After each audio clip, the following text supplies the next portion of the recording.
Welcome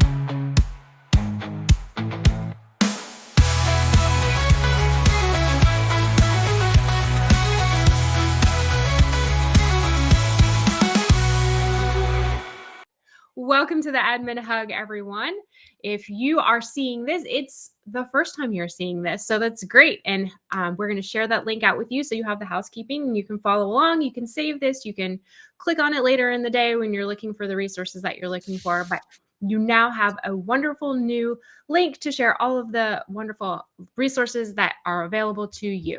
So your very familiar Admin HUG event landing page. We are going to be rethinking lead scoring today. Next week, we're going to be talking about custom events. And the following week, when I am on a cruise, we're going to be talking about Breeze Customer Agent and HubSpot credits. So if I'm not here, there'll be a whole team talking about credits even when I'm not. The week after that, we'll be talking about messaging tools. And you can go and get all of the events all the way through the end of October onto your calendar as you see fit. If you miss an event, don't worry, that's okay. We've got the HubSpot Admin HUG YouTube channel. All of the events are recorded and they are there as soon as I get them up and running. You can go check those out. We also have the HubSpot Admin HUG LinkedIn group. Please go in there, connect with your fellow admin, make sure you're getting all of the resources that are available to you and making sure you're connecting with your fellow admin. We also have a space on the HubSpot admins community. Make sure you're going in there. The posts will be going up with all of the recordings on there as well. When you are thinking about all of the amazing things that you're doing as an admin, I want to hear about them. We want to know, like, what are the great things that you are sharing? That's why Casey's here. She shared some amazing ideas of what she wanted to do with lead scoring, and she submitted this form for us, and now here she is. So we're going to be talking about that today. The Super Admin Bootcamp is not open yet. The fall cohort will be open on August 15th. So if you are interested in that, it's a great course. Make sure you go get on as soon as it opens because those do fill up really quickly. We all know Bevy is our friend, but sometimes she's got some issues. Turn it off, turn it back on again, check all those little things, and you can get it back started. If you've got any ideas for a hug, these happen every single week. Rain or shine, boat or not, make sure you're submitting your ideas for those hugs so that we make sure we're getting the content and topics that you want. Otherwise, you get the resources that I want to share with you. You can also connect with myself or Kyle. He's enjoying his time off with his new little one, but make sure you're sharing and connecting with us on LinkedIn. And then the upcoming events are always going to be here as well. So you'll be able to have those. And I will go ahead and stop sharing my screen and let Casey take it away. Casey? Awesome. Thank you so much, Deanna. Hello, everyone. I am so excited to be here. If you are anyone in the circle of my life, you've probably heard me not stop talking about this for the last week. So thank you all for attending. A little bit of background. Hello, I'm Casey Hawkins. I do freelance HubSpot consulting specializing in marketing. And if you're not following me on LinkedIn already, I have been basically obsessed with lead scoring for the last few months. And that is what we're going to talk about today. So lead scoring has gotten a bad rep, and honestly, in most cases, it's pretty well deserved. But today isn't just about pointing out what's broken. It's about showing you a way to actually fix it.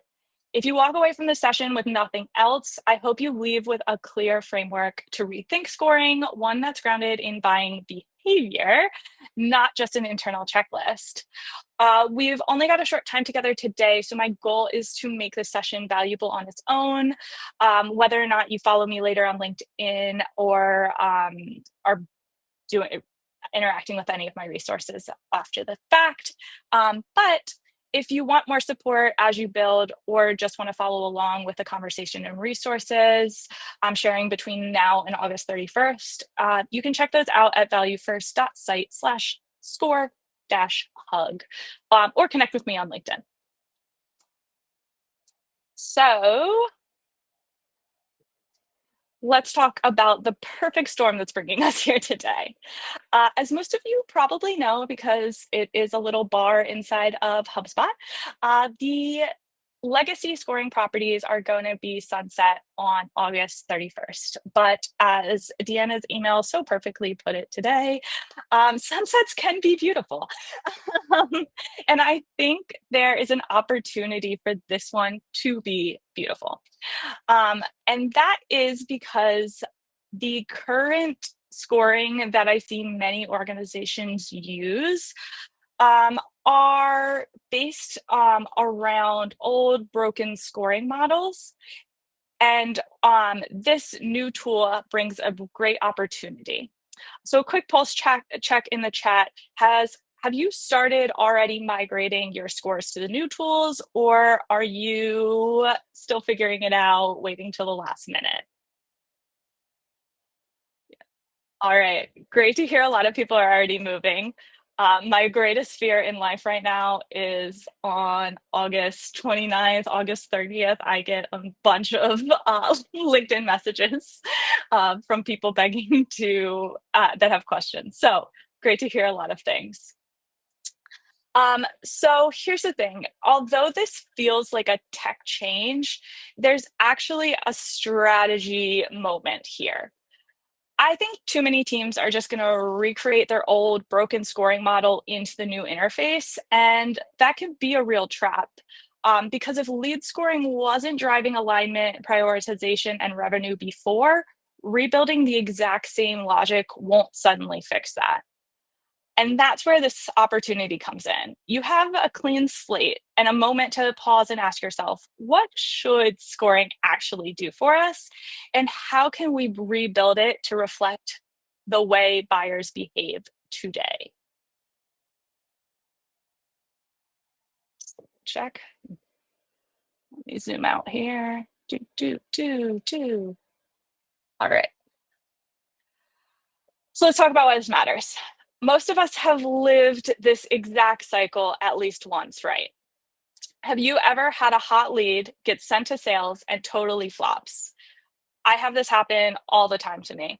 I have clients that are like, we want CEOs. We get CEOs, LinkedIn downloads. I got them coming in hot. Go to sales, nothing. Silence. Sales is complaining. We don't have any good leads. Marketing is saying, look at this list of CEOs that we sent to you just last month. But still, there's just misalignment happening. If this sounds familiar, you're not alone. It's probably one of the most common stories in B2B marketing. But here's the deeper issue. That lead scoring model was rewarding the wrong things. It wasn't measuring intent. It was measuring activity, or worse, it maybe wasn't even measuring activity that correlated with buying behavior. So how many people have seen that story before, where someone downloads a LinkedIn checklist that actions a trigger in a score bump, marketing celebrates, qualified, let's send that thing to sales. And then sales gets it, looks at the form, and is like, what am I supposed to do with this download of a resource? Maybe they don't even know what resource it's even downloaded. And then the deal doesn't go anywhere, no follow-up, no conversations. And that's the blame game. Marketing thinks sales dropped the ball, sales thinks marketing is sending junk, and then we're just in this flywheel, which is a bad flywheel. We have good and bad flywheels in our world. This one's not so great. How confident are how confident are you in your score's ability to reflect real buying intent right now, not just looking at what the behavior is?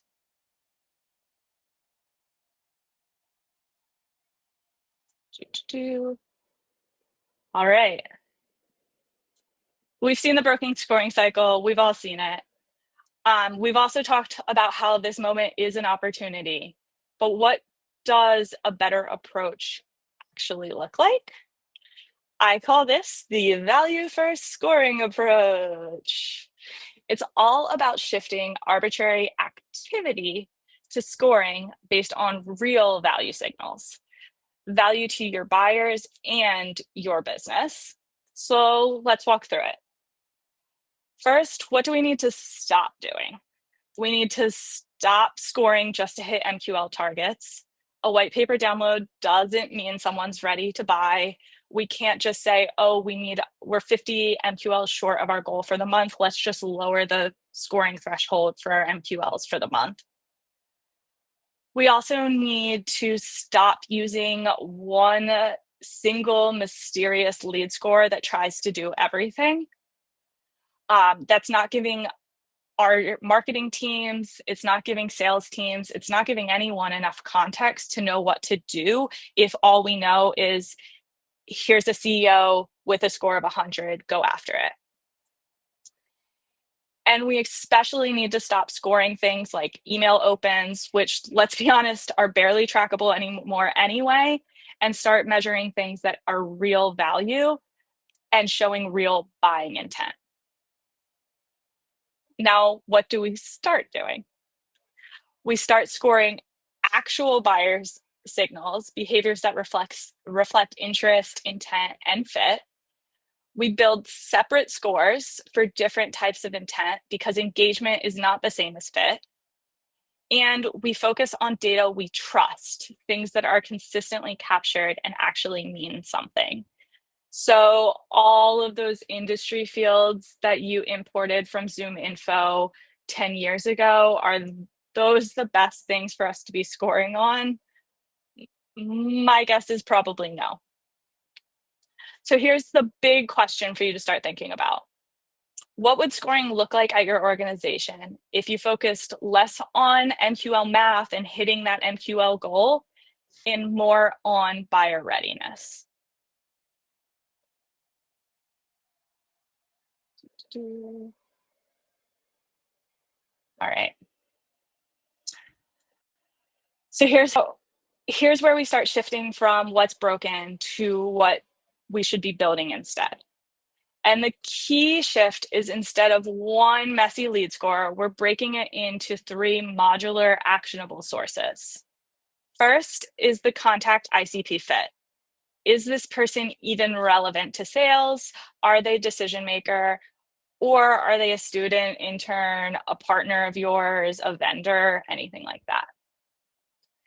Then company ICP fit. This is probably only relevant if you're in B2B. If you're doing B2C, you might be able to get away with just the 2. But for my fellow B2B people here, is the company a target in the target market? Do they fit your firmographic sweet spots? And then finally, and this is the new piece, and this is why I'm really excited about the new tool, the engagement score. Is this person showing meaningful recent buying behavior? These aren't just helpful conceptually, they're way easier to build out and maintain in the new scoring app. So I'll pop over to HubSpot real quick and show you how I'd set up something like this. So for those of you who have not played in the new scoring tool yet, I'm talking about the lead scoring tool right now. There's a health scoring tool for Service Hub peeps, but the lead scoring tool is going to be available to anyone with a Marketing Hub Professional or Enterprise subscription, and now Sales Professional or Enterprise, which is a new update. So if you didn't have it before, check it out. This is going to be under your marketing tab right now and lead scoring, but I always recommend searching for things in HubSpot just in case the navigation changes again. So once I'm in here, I'm going to go ahead and create a score. If you haven't been in this tool, you'll have the option to create a combined score, an engagement score, or a fit score. A contact fit score is going to be based on properties inside of HubSpot. This is the old scoring tool in most instances. The old scoring tool was just scoring based on properties on the HubSpot records. So it's a good place to start. For me, I'm going to build this first contact ICP fit using the contact fit score. There may be a case where you want to build this as a combined score, but in most cases, it'll be a contact fit score.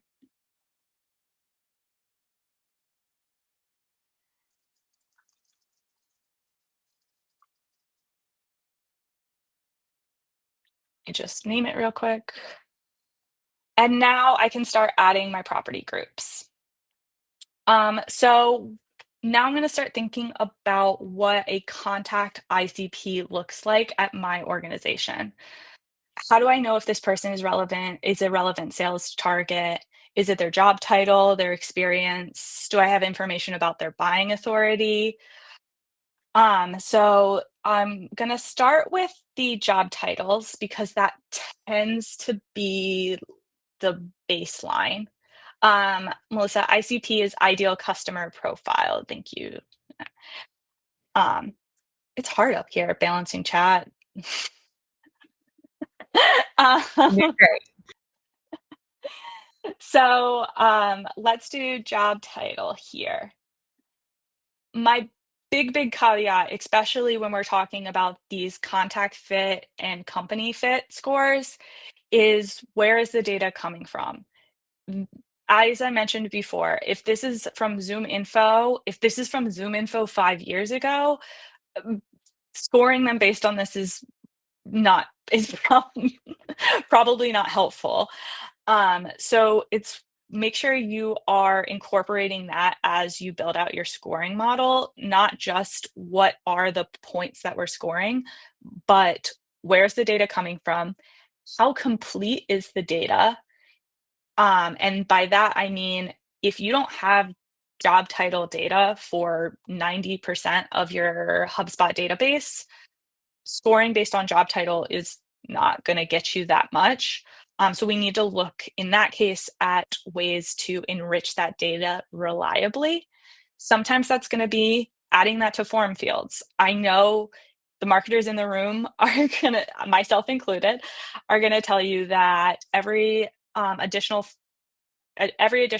field you add to a form reduces your conversion rate. However, we can only work with the data we have.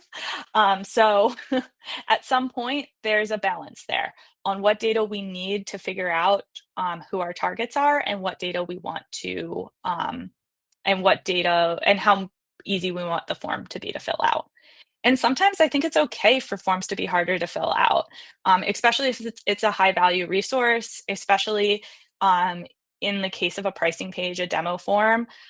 If you need that data to route them correctly, that might be worth making it a little harder to work out. The same logic here comes into why I don't think we should be just lowering the lead score if we need more MQLs to send to sales. We shouldn't just be making a form shorter because we want more conversions. If they're less qualified, then is it really worth it? A tale for another day. Another caveat with all of these fit score pieces is what does the data actually look like? So today I'm going to say job title contains CEO, CFO, CIO. But, big but here, this doesn't include if someone says chief executive officer. Do I need to add that? Do I need to clean my data up? There's some larger pieces around what data you're using and what that actually looks like in your system. And sure, it's easy enough in this instance to say chief executive officer, chief financial officer. What about people who just write chief exec? Or I'm a bad speller, which is why I'm not typing it out right now. What if somebody else spells it wrong as well? That can all change how your scoring is happening. There's lots of tools in Ops Hub to clean your data. And of course, there's a ton of enrichment tools, but just be careful with which ones you're using and how reliable they are. But for here, let's say for this example, I want my contact to be a CEO. And maybe, what do I have in here? Employment seniority is any of the director, partner, senior.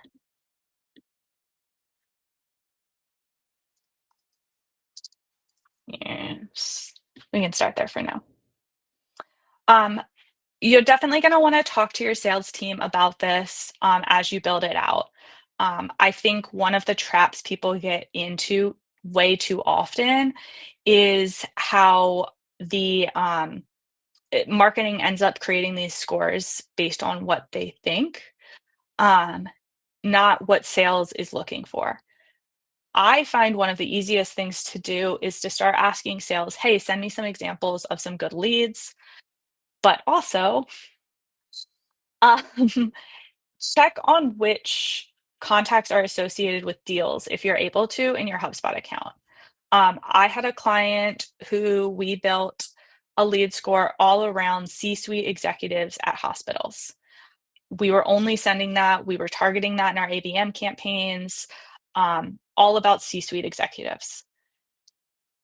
Then we started to notice they were having trouble getting in touch with C-suite executives at hospitals because those people are busy and don't want to talk to salespeople.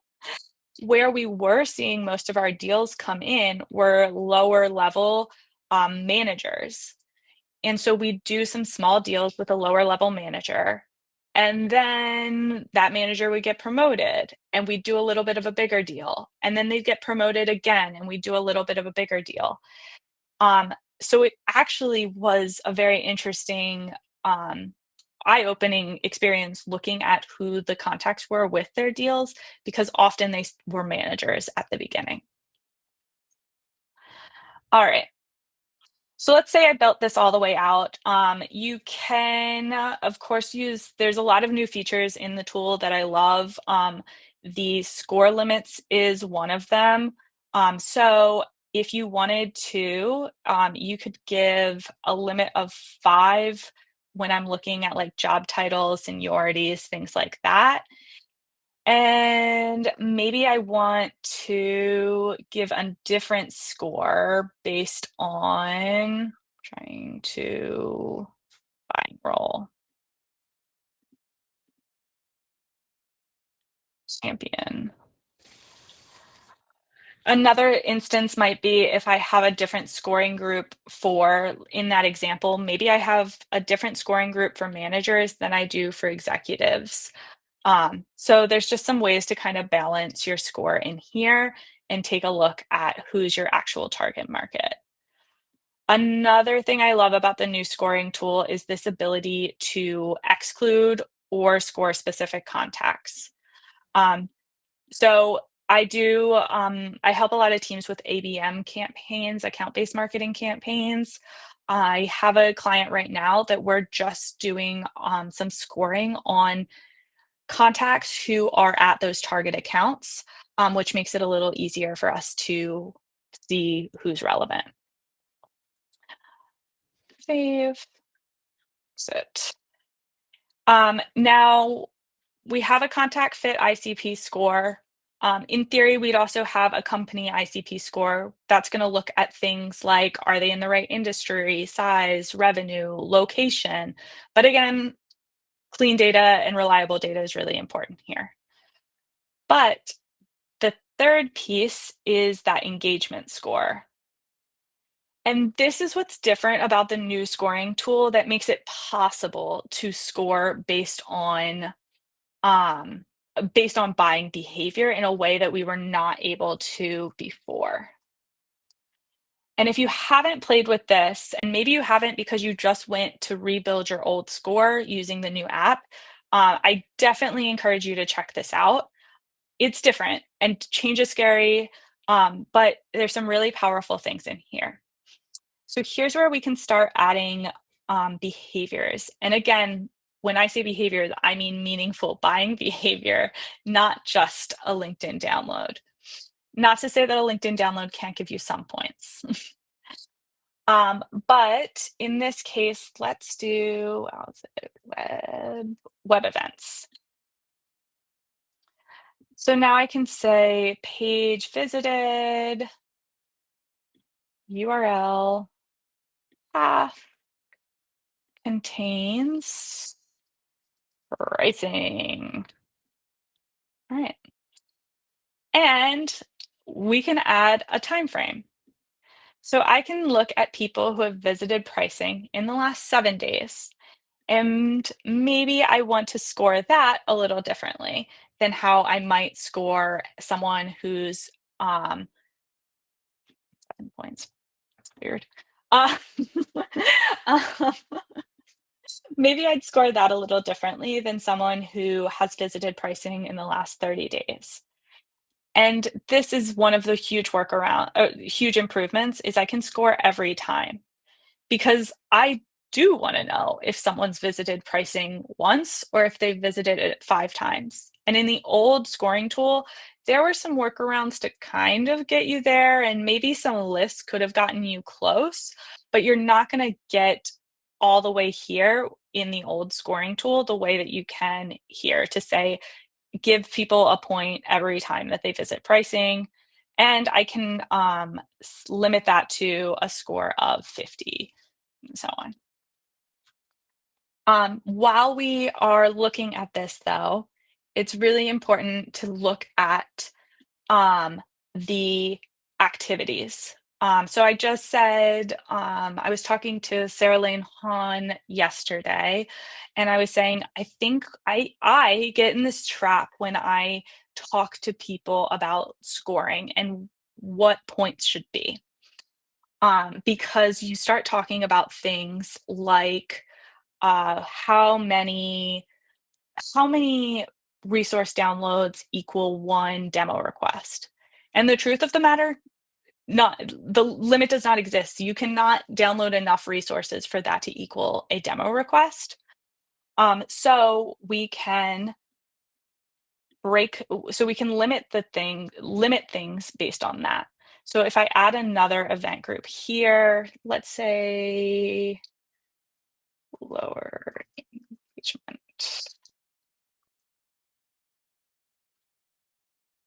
area, form submission, submission main. This is a demo account, so I don't know if I'm gonna have a good name. Podcast guest form. Let's say that's a lower engagement. I might wanna limit this score to 20, whereas my score for my high engagement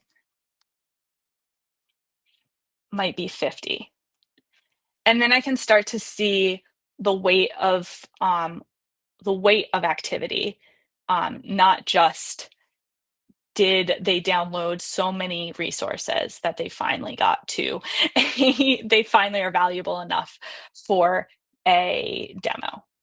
Because even if you did download 10 resources, if the sales team calls you and says, "Hi, I saw that you were ready for a demo," you're probably not. The key takeaway here is that when you break scores into these modular pieces like this, you not only get clarity, you get some control. If something's not working, you know which piece to update, and it's way easier to optimize and test. And that enables this next piece, which I'm gonna have to zoom out for. So with these different scores, I can start breaking into buckets. So with a separate contact ICP score, company ICP, and engagement score, now I can see, okay, these people meet our contact and company requirements, but we have little to no recent engagement with them. Those are the people we should be nurturing with marketing campaigns. And then maybe there are hand raisers. So those are our demo requests, and that they are a contact ICP and company ICP. Call them immediately. Don't let a moment slip away. Those are the people we want to reach out to. Maybe there's some middle ground. Maybe there's people who are demo requested, but we don't have that full ICP data, or they might not be our full ICP fit. Those we still want to pass to sales, but maybe they're not as hot of a priority. But they could still be influencers, or maybe their data is just incomplete. and we need to work on enriching that to get more information on them. This framework will help you align with your sales and marketing around how to handle leads based on those score combinations. So with these in place, let me publish this one, turn on.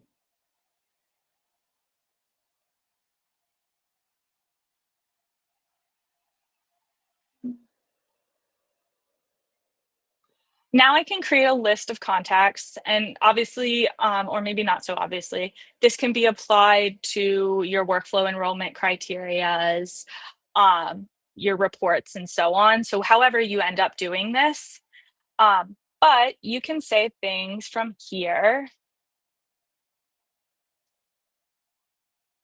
Is my ICP contact fit greater than or equal to 10 leads? Oh, not or. And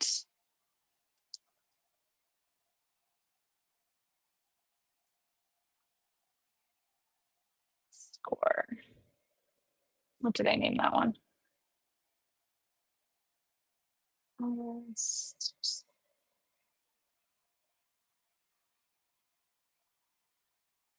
Scoring, recent engagement.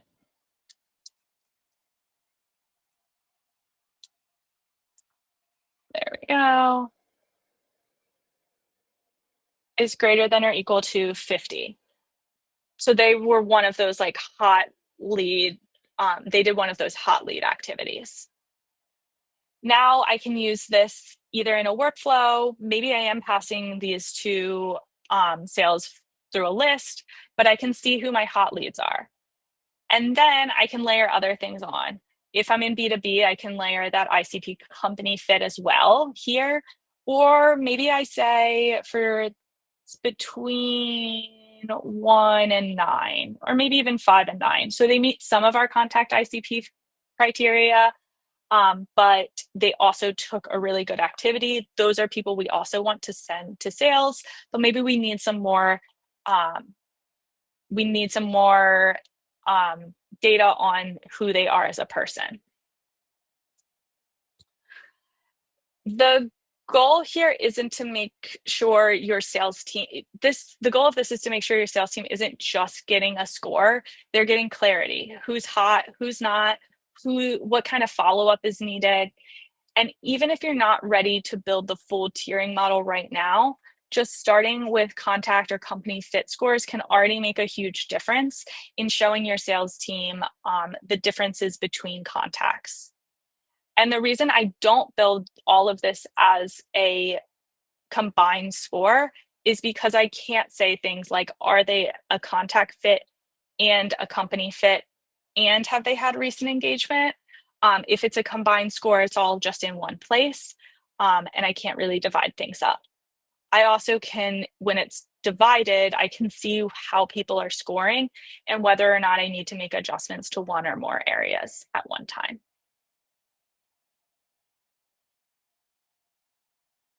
All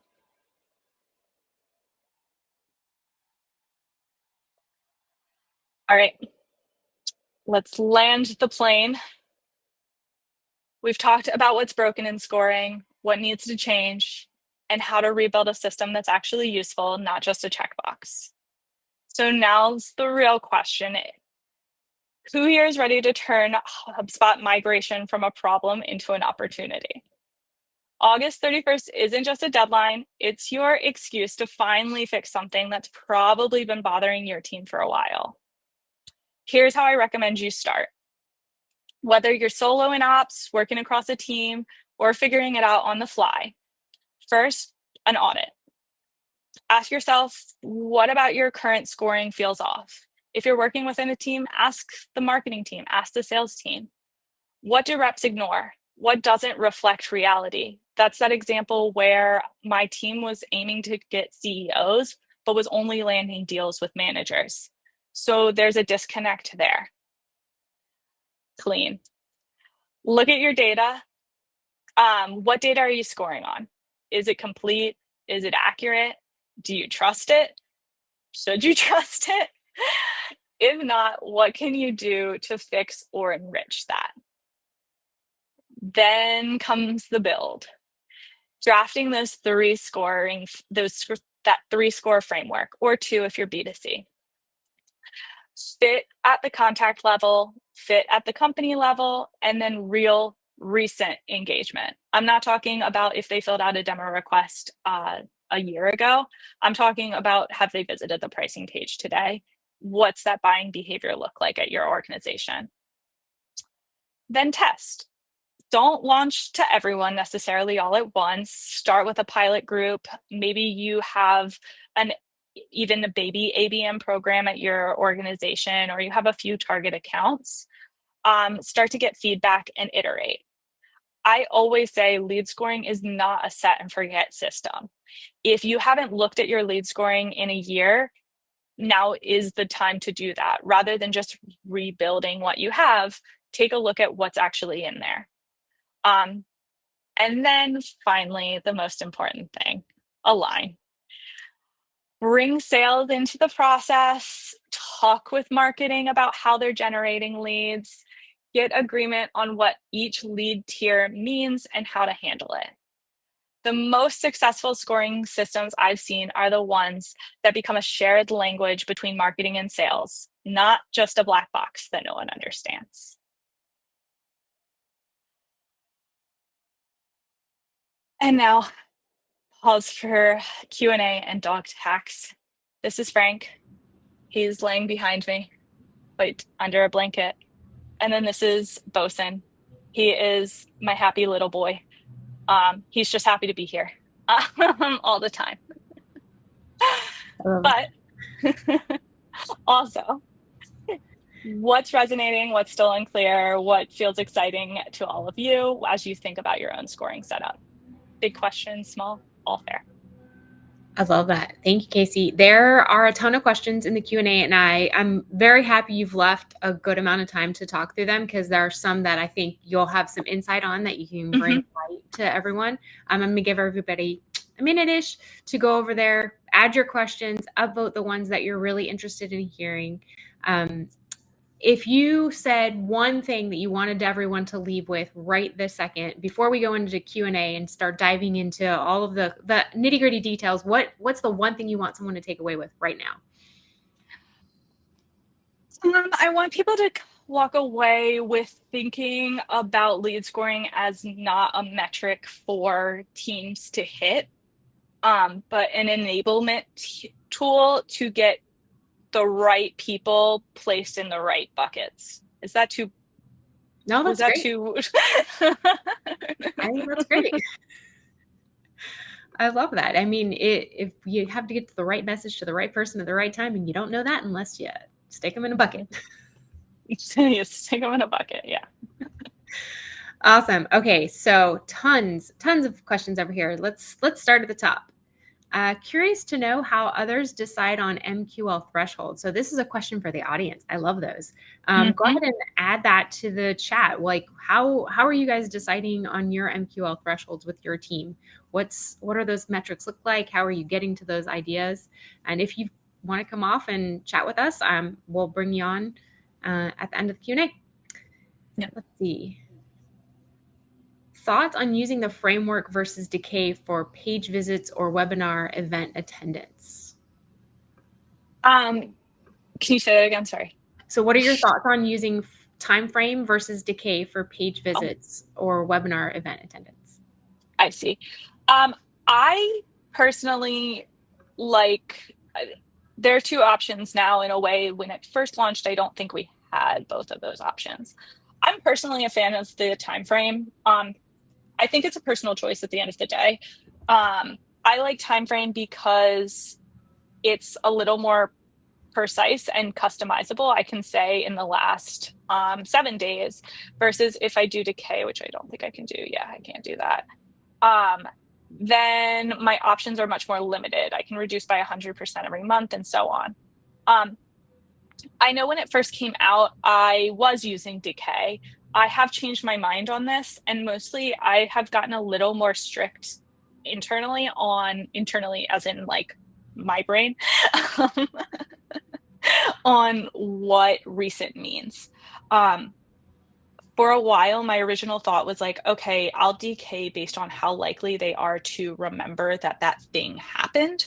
Um, I am more likely to remember that I filled out a form 3 months after filling it out than I might be that I visited a page or even clicked an ad. Um, However, I think that when we look at time frame, we're really looking at the last month or less in almost all cases. It's it can be really important and to look at what they've done recently. And this is going to change based on your organization. There's longer sales cycles, there's shorter sales cycles. But I think when you look at what that buying cycle looks like, that's the time frame you should be looking at, and you should be scoring behavior that are happening within that time frame. And the time frame gives you more options, but a personal choice. That's a great point. Looking at what your buying cycle look like and matching that. Mhm. Let's see. Joshua says, what are some ways to use AI for qualitative scoring? Like a contact says in a call or transcript or email that it is an urgent need. I think that with the new Ask Breeze actions, that's a great opportunity to turn some of those qualitative insights into actual properties that you can score based off of. So you can, with the Ask Breeze, put some of that qualitative feedback and have Ask Breeze categorize it into things. In that example, maybe you would ask what's their time frame and have that drop into a property. And then you could score, obviously, based on that. And you can and should. Can and should. Let's see. What is the best way to combine the lead score tool with the buyer intent and target market tools in HubSpot to create a really robust system for our marketing sales funnel? Or would the lead scoring tool be sufficient for a very strong funnel on its own? I am currently building a lead score using buyer intent and the target account lists. I mentioned at some point in all of my ramblings today, that you have the ability to score based on lists. You can either exclude people or only score specific people. I have some teams that have ABM specific scores, in which case we're scoring specific contacts, which would be like any contact who is associated with a company that's a target account. Those are your filters. I also have kind of added points to, if I have some clients that don't like to do that, because what if there's a target company that they don't even know is a target company? So sometimes in that case, I might just add it to my company fit score and give extra points if they're on the company fit score, but not necessarily like only score people that way. And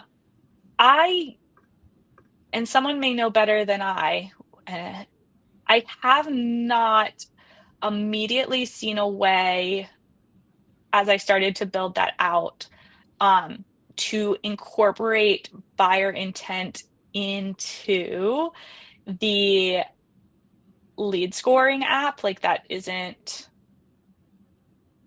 an option. I don't want to do all this. Okay.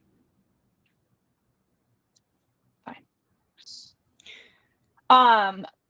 But what I did do in that instance, and I don't have a demo account for the buyer intent, you are able to add people from the buyer intent list to a static list.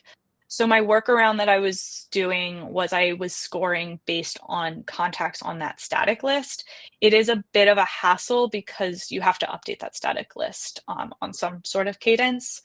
But I will certainly keep an eye out if that gets added. And if you follow me on LinkedIn, you'll be the first to know. Love that. Let's see. How are the group score limits helpful?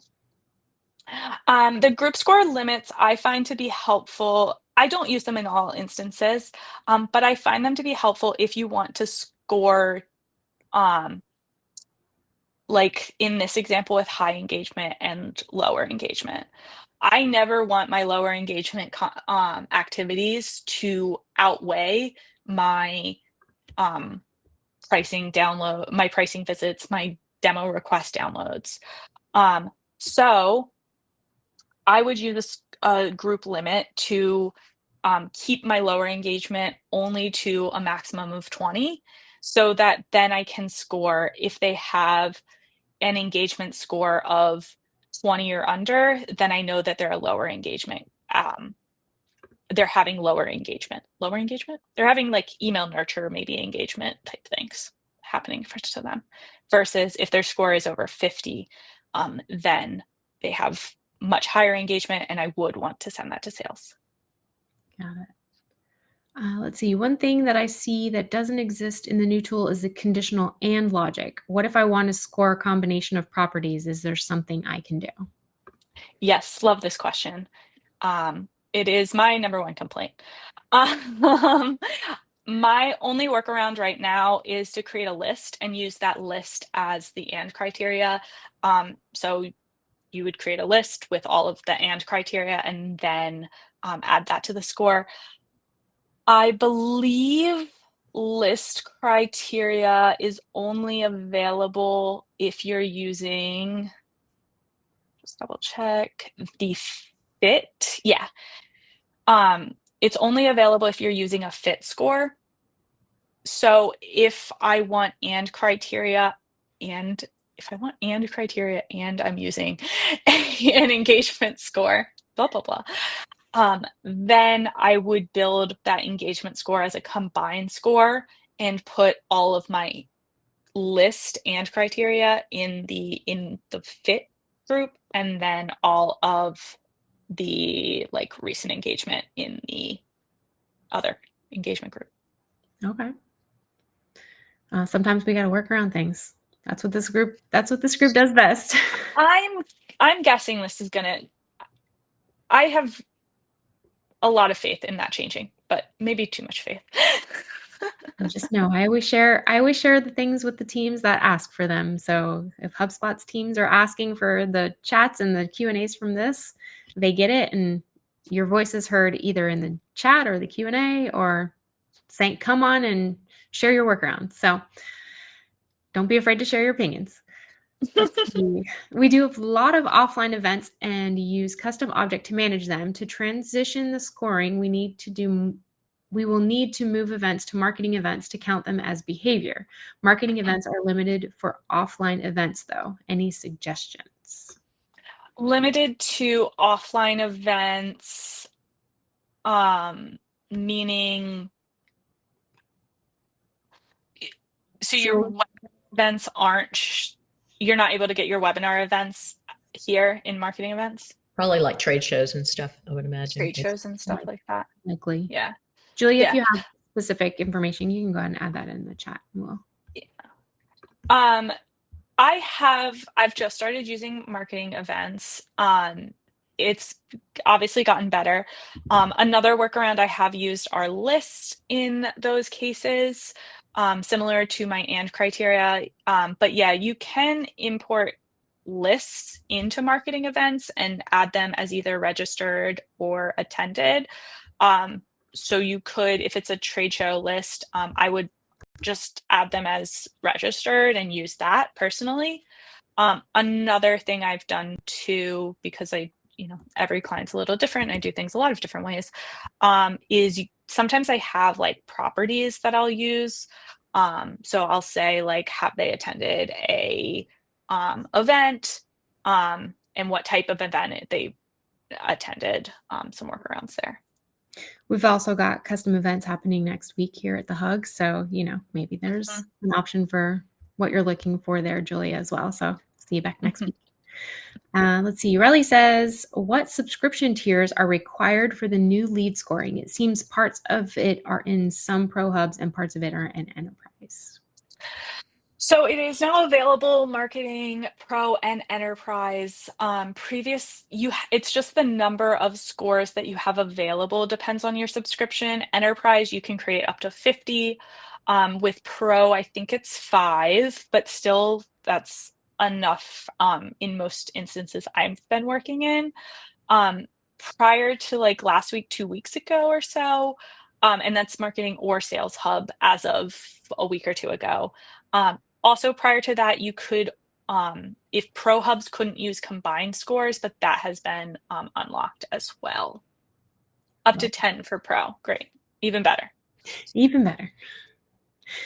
Let's see. Stevie says we have campaigns clearly labeled top of funnel, etc. Is there a good way to score a contacts based on their engagement with the campaign as a whole rather than per asset? There is actually, and this is a fairly new update. I think, is it with campaigns? So I guess it's with emails.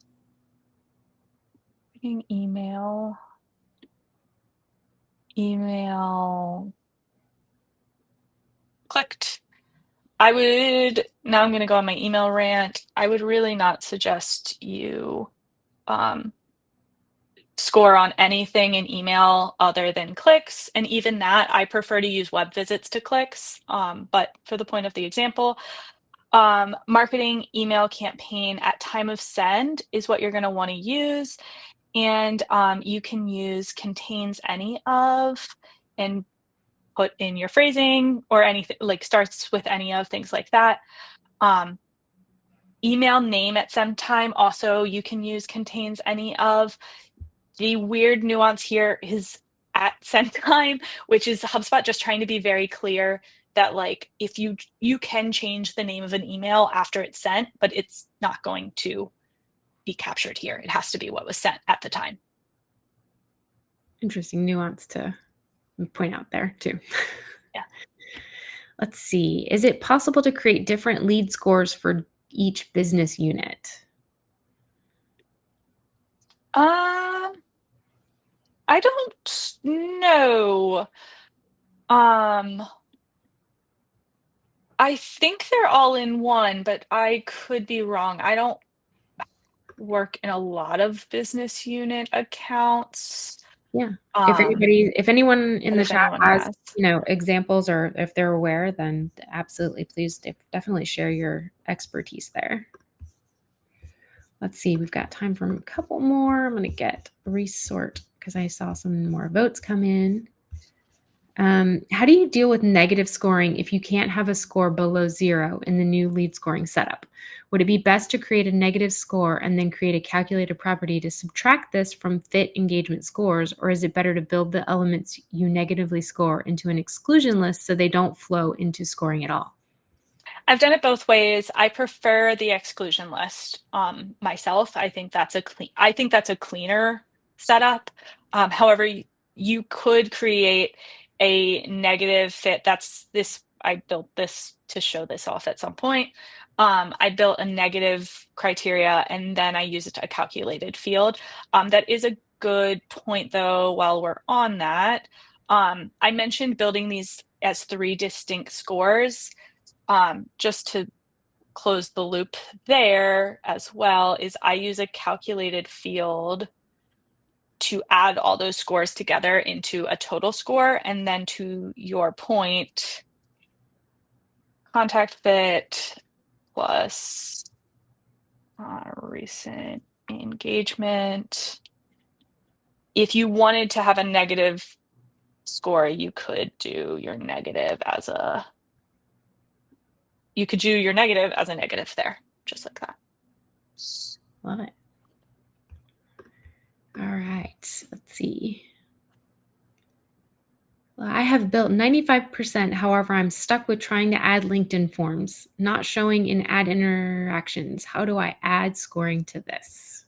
LinkedIn forms should be under your forms, not your ads, actually. So it's a little bit of a gotcha there. So you would do add form. I think it's form name. It might be form additional though. This account doesn't have LinkedIn. It's just a demo portal. But it should be here. You do form name is any of, and then your LinkedIn form should be in here. I think they come up as like LinkedIn lead gen form, colon, and then the name. Love that. Sharon, go ahead and try that and let us know how that works out. And DM me on LinkedIn if it doesn't work. I'm happy to find some time to look at it together with you. Thank you, Casey. Keely says, when we were using the legacy scoring, we really only used engagement activities, web visits, form fills, etc. Moving into the new system, is it recommended we start at engagement score? Is it appropriate to create a scoring model for all three options or keep to one? Where do you see full reporting on the lead funnel performance? So from a reporting perspective, I would do a calculated field to show my total scoring amount, and then I could do a chart there. I know there's not a ton of out of the box reporting for scoring at this time. I do like that they have this scoring distribution, but that's only available with your engagement scores, obviously. So then I would probably build a custom report and show some of those buckets. I do have a client that it's a little janky, but we ended up building kind of a report like this. We had a workflow that says like when lead score changes, and then we have buckets on whether they're a hot, medium, or low, and then we have a distribution just like this, basically, based on which bucket they're into. Taylor has a follow-up question that kind of goes to that is, are you using funnel reports as well to do some reporting on the engagements, or? You can. I am probably a bad person to ask because I don't like the funnel reports. Candid information only here, guys. Let's see. Spot says, how do you decide what exact number is the right number to score people that visited pricing page? Like, why is 10 better than 15? It's not. There is no right answer. That's why this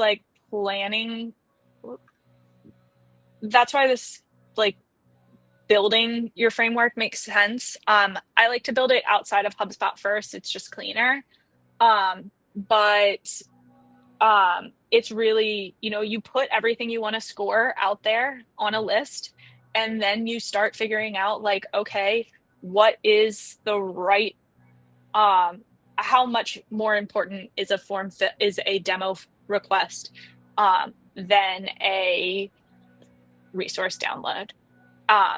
That's where you start to get in that trap of like how many resource downloads, but that's where the limits, I think, how many resource downloads equal a demo request, but that's where those limits come into play. I think that's a great point. We've got maybe 1-2 more questions max. Jeanette says, when do you recommend that companies use lead scores in really small orgs whose sales teams don't get that many leads? Is it worth it? It might not be. I actually did a video a couple weeks ago on this. It might not be. I worked with organizations where we don't build a lead score because of just that. All we do is say, here are the leads that have come in. However, still really, really, really important for that context piece. If you're giving everyone every lead, they still need to be treating the leads differently if they requested a demo or if they downloaded a resource. So that's the piece that you just still want to keep into play. But sometimes a list can tell you that. Well, let's squeeze one more in if we can. Yeah. Any pro tips on how to weight scores? Do you look at contact and account, ICP behavior, plus behavior in a weighted model? Kind of leading into your value first scoring deck here. I'm going to actually share your link because I grabbed it. Yeah. So that again is going to depend on the organization. I do and that's going to depend on what your scale is. I mean, you could have many of the organizations I work in work off of a score of 100, and we kind of start backpedaling from there. And also what's your threshold? So if your threshold's 100, okay, if they request a demo, that's 100. great. If they visit the pricing page 10 times, maybe that's 100, and so on. But some of it does depend on your organization and how important each element is. And that's where, if you map it out outside of HubSpot, it can be a little easier to figure out, like, is this a mandatory or an optional, and start to figure out what those scores are from there. So I would write every criteria that you want first. Then you might want to start figuring out how reliable that data is. And then you can start saying, okay, this is all mandatory and high criteria versus lower. I love that. As Casey told me when I asked her to come to the Hug, I could talk about this for hours. Unfortunately, we don't have that, but I do appreciate Casey coming and joining and sharing all of your amazing insight and knowledge about lead scoring with us. I will catch you all next week. We'll be talking about those custom events, and have a wonderful day, everybody. Welcome to the Admin HUG. No flash, just facts and a whole lot of love. We get it done. Accidental or all in by choice. Admin and flies and lift their voice. Fixing fields and hacking time. Making magic with no headline. Drops gold, Tiana brings fire in a crew that's here to lift you higher. We swap the wins and share the pain. No one's solo in this game. It's the Admin HUG, where legends log in. From chaos to clarity, that's how we win. Dirty data challenge accepted. Portal perfection fully connected. Quick fix queens, workaround kings. Custom coded everything. Tabs open, coffee strong. You've been solving all along. We've got the know-how, we've got the map. Even HubSpot protocols up to chat. You're not just heard, you help shape the tools. Admins rewriting all the rules. Thanks for building with the Hug. Thanks for powering the Hug. Behind every campaign, push and nudge. There's a